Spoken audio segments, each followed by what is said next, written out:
In this video I'm going to show you how to edit your WordPress theme's CSS style.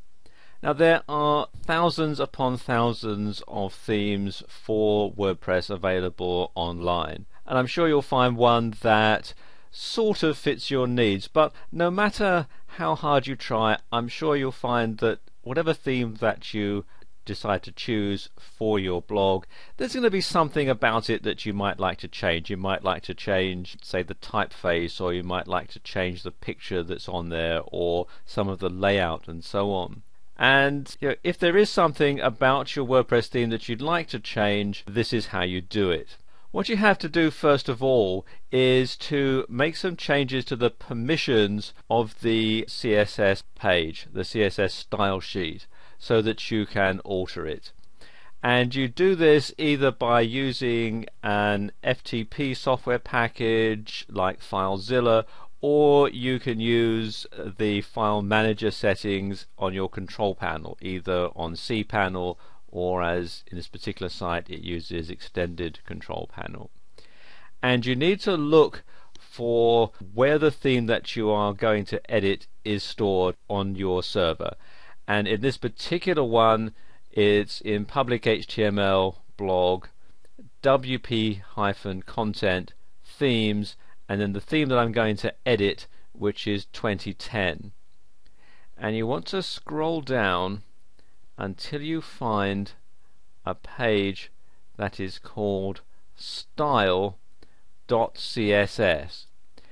Now, depending on the theme that you have, because all themes are slightly different, this particular file might be called something else, but it will end in .css. You'll see there's lots of different files that make up a WordPress theme. And you need to change the permissions to make it editable. So what you have to do on this particular file manager that I'm using is you right click and then come down to where it says chmod.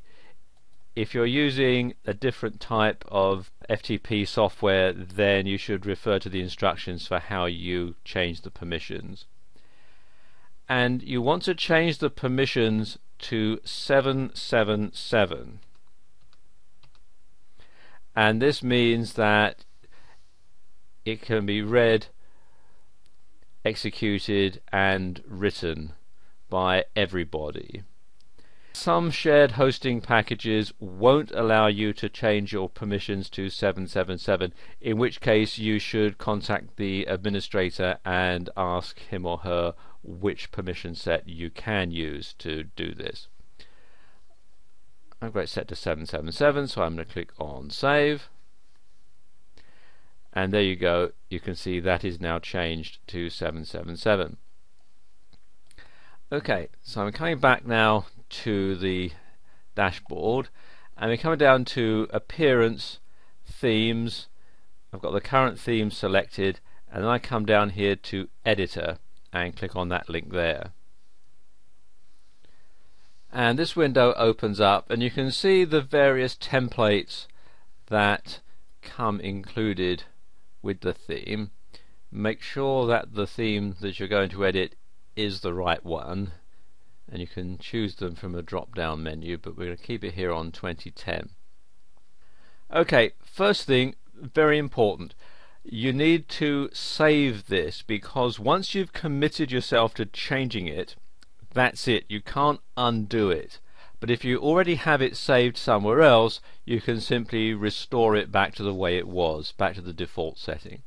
The easiest way of doing that is to click here in this inner window, right click, do select all, then right click again and copy, and then you want to paste it into a text file. So let's just open up the text editor, just opening up Notepad, and then paste it in, Control and V, and now I'm going to just save it onto my desktop, and I'm going to call this Style CSS,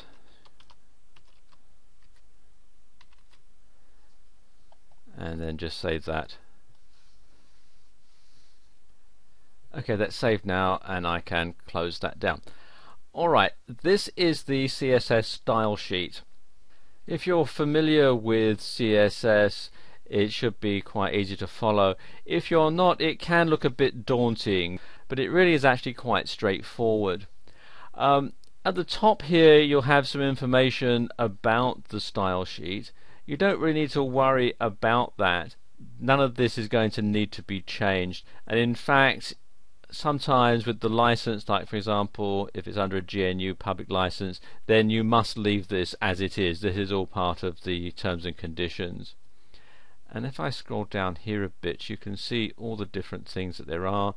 You see it tells you that the layout is 2 columns, and it gives you the code for the columns. You've got the sidebars or not, and again it gives you the whole lot of things here, like the width of the sidebar. Here you've got 900 pixels, and if we go a bit further down, it has things like the font sizes and weights, etc. There's a whole lot of different stuff that you can find here, and then it just basically gives you everything that you need to know to completely customize it.